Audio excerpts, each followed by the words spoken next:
Est-ce que vous voyez ce que c'est, cette sensation lorsque l'on a trouvé le bien de nos rêves? Rappelez-vous, pour ceux qui l'ont déjà depuis un moment et pour ceux qui sont en pleine recherche, vous avez fait des visites, il y en a dans lesquelles on sait que ce ne sera pas cet appartement, ce ne sera pas cette maison, et d'un coup, on se retrouve à pouvoir se projeter dans un bien, à être totalement à l'aise quand on passe la porte en se disant voilà, c'est exactement ce bien-là que je veux. Et là, tout s'enchaîne.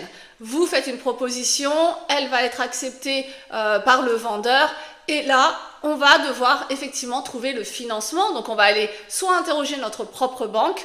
Beaucoup d'entre vous vont passer par des courtiers afin de négocier le taux parce que même si ma banque est capable de me proposer un taux, eh bien peut-être que le courtier, vu qu'il a vraiment un volume, eh bien il a peut-être des taux déjà négociés sur ma propre banque.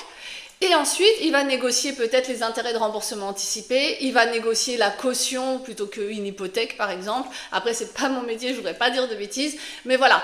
De passer par un courtier, ça vous permet effectivement peut-être de faire le tour de plusieurs banques sans vous avoir à faire cette démarche-là et à prendre du temps peut-être sur vos jours de repos ou prendre, voilà. Alors, le truc, c'est que souvent, on sait que financièrement ça passe. On est content que ça passe. On sait que la banque, quelle qu'elle soit, va nous accompagner parce qu'on a les revenus suffisants, on a l'apport suffisant, on a quelqu'un qui défend notre dossier, que ce soit notre propre conseiller bancaire ou le courtier dont on peut parler. Et dans ces cas-là, on est content parce qu'on sait que ça va passer jusqu'à l'assurance. Et là, je suis désolée, mais vous êtes très nombreux à ne pas faire attention à ce que vous signez. On ne vous explique pas les clauses. Et on vous dit, bah, signe en bas, ça va bien se passer. Malheureusement, c'est dans beaucoup de cas comme ça. Et surtout, pour les gens qui ont des antécédents médicaux ou qui ont des soucis de santé actuels, il y en a beaucoup d'entre vous qui souvent prennent les devants en disant attention monsieur le banquier, attention le courtier, moi j'ai des soucis de santé, vous n'êtes pas obligé d'en parler, de dire ce que vous avez, mais dites attention j'ai des soucis de santé, est-ce que vous pensez que l'assurance ça va passer? Et là il y a plusieurs discours. Il y a le discours qui dit oui, bah il n'y a pas de souci, on va essayer de voir ce qu'on peut trouver et si l'assurance de la banque refuse, on verra autrement. Et il y en a d'autres qui vont vous dire oui, bah alors si tu veux ton bien, il n'y a pas le choix, on commence à être limite niveau délai le temps que j'ai déposé le dossier, le temps qu'on ait eu le retour de la direction qui dit ok pour tel taux, eh bien, mais non partout, ça sera très bien. Et oui, ça existe. Et oui, c'est souvent des professionnels de l'assurance qui vous disent de mentir. Je suis désolée, mais ça existe. Et sinon, de vous-même, vous dites, bon, bah, de toute façon, je veux mon bien, quoi qu'il se passe, donc je mets non partout. Ça aussi, c'est possible, ou les amis vous ont dit, bah, t'as qu'à pas déclarer ta pathologie, c'est pas grave, le tout, c'est que t'aies ton bien. Voilà. Le souci, c'est que malheureusement, s'il se passe quelque chose, et croyez-moi, quand vous engagez sur 20 ou 25 ans, il peut se passer quelque chose, d'accord?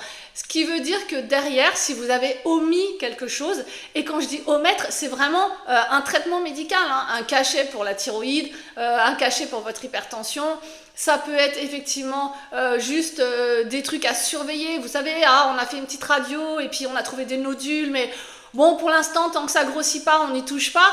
Bref, tous ces trucs-là, sans compter les pathologies dont on a déjà connaissance, hein, diabète, sclérose, la schizophrénie, ça peut être tout type de pathologie, tout type d'organes. Donc ça peut être aussi, voilà, bah, j'ai été greffé du rein. Bref, énormément de choses. Ça, vous devez le dire. Parce que s'il se passe quelque chose, derrière un arrêt maladie ou une invalidité, ça va être très simple. On va vous demander des justificatifs de la demande d'indemnisation parce que l'assurance emprunteur, elle sert à ça. Elle sert à vous remplacer le temps d'être en arrêt maladie et de reprendre le travail ou d'être mis en invalidité. Et dans ces cas-là, l'assurance est censée vous couvrir le prêt immobilier pour qu'on soit sûr et certain d'avoir ce prêt vraiment, enfin cette maison ou cet appartement à la fin. Et bien là, si vous avez menti ou si vous avez omis, l'assureur va dire « Oups, bah désolé, tu aurais dû répondre oui à la question numéro 3, nous sommes aperçus que tu as oublié de nous dire tel traitement, telle chose, etc. Nous résilions le contrat. » Ou alors, on accepte de te conserver, mais ça va te coûter plus cher. Et pour info, ce sinistre-là, moi, je ne te le garantis pas et je ne garantirai pas les suites ni les conséquences. C'est-à-dire que même derrière, si je tombe invalide à cause d'un arrêt maladie qui se prolonge et des choses qui s'aggravent, eh bien, je ne suis pas du tout couverte et à moi de me débrouiller pour mon bien. Malheureusement, tout s'enchaîne. Et dans ces cas-là, tout ce que vous avez rêvé de cette maison, cette sensation que vous aviez quand vous êtes rentré en vous disant c'est exactement là que je veux être, c'est exactement la maison de mes rêves ou mon appartement, bref, eh bien là, tout va s'effondrer. Donc, il y a plusieurs solutions. Il y a le fait de ne pas mentir, et même si vous avez un refus de l'assurance, de la banque, ou vite fait du courtier en prêt immobilier, alors je ne suis pas méchante, mais encore une fois, ils ont certains codes d'assurance en termes de compagnie, mais pas forcément spécialisés sur le médical, et en plus, ce n'est pas forcément des choses qu'ils savent faire. Donc, prenez vraiment attache avec des courtiers spécialisés. On n'est pas très nombreux, donc moi, j'ai mon cabinet qui s'occupe vraiment des gens en pathologie.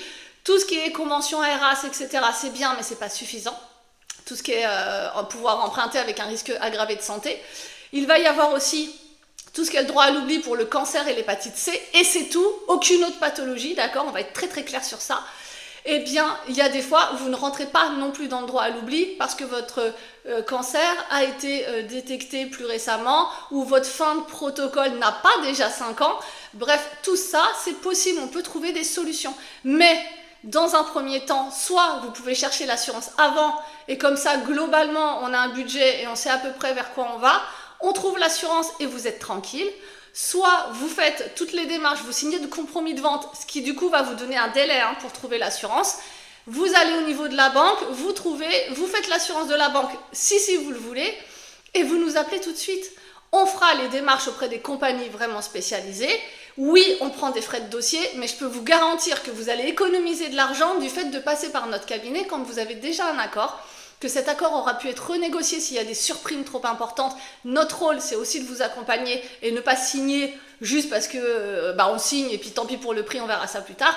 Non, c'est un vrai métier de négociation, un vrai métier de recherche pour vous, pour la meilleure compagnie d'assurance. Oui, on prend des frais de dossier, mais honnêtement, il y a un gain de temps, il y a un gain de stress aussi parce que ne l'oubliez pas, quand les clauses suspensives commencent à être dépassées, quand vous en êtes à 1 prorogation, 2 prorogations, il y a beaucoup de gens qui m'appellent moi, une fois qu'ils ont 5, 6, voire 12 refus d'assurance.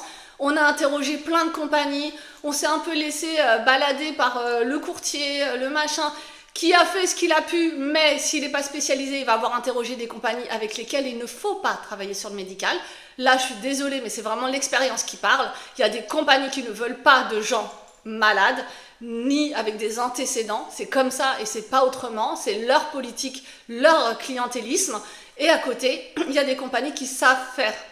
Donc vraiment, le but du jeu, c'est de pouvoir bouger les lignes. Quand on voit qu'il y a quelques années en arrière, la spondylarthrite ankylosante était pratiquement inassurable, hormis pour le décès, aujourd'hui, on peut trouver des garanties, on peut assurer cette pathologie même en incapacité de travail, etc. Donc vraiment, ça fait moins de stress, vous êtes sûr d'avoir votre prêt quoi qu'il se passe, et effectivement, ensuite, vous pouvez faire celle de la banque si vous le souhaitez. Au moins, si vous avez un refus, vous avez tout de suite quelque chose. Vous savez en même temps que quoi qu'il se passe, vous avez déjà un accord quelque part et que la banque, même si elle a essayé, elle, de son côté et qu'il y a un refus, eh bien, elle sera bien contente de nous trouver et elle sera bien contente que vous ayez fait cette démarche. Or, vraiment dans les clous en termes de clauses suspensives et non pas à se retrouver avec 3, 4, 5 prorogations. Il y a des dossiers qui arrivent sur mon bureau comme ça et une fois qu'on a interrogé plein de compagnies, en plus vous bloquez certaines compagnies avec lesquelles moi je vais travailler et honnêtement là c'est vraiment dommage. Donc vraiment faites le nécessaire, souvenez-vous de ce que c'est que de faire des visites et d'un coup de pouvoir vraiment se projeter dans ce bien en se disant c'est exactement là que je veux être.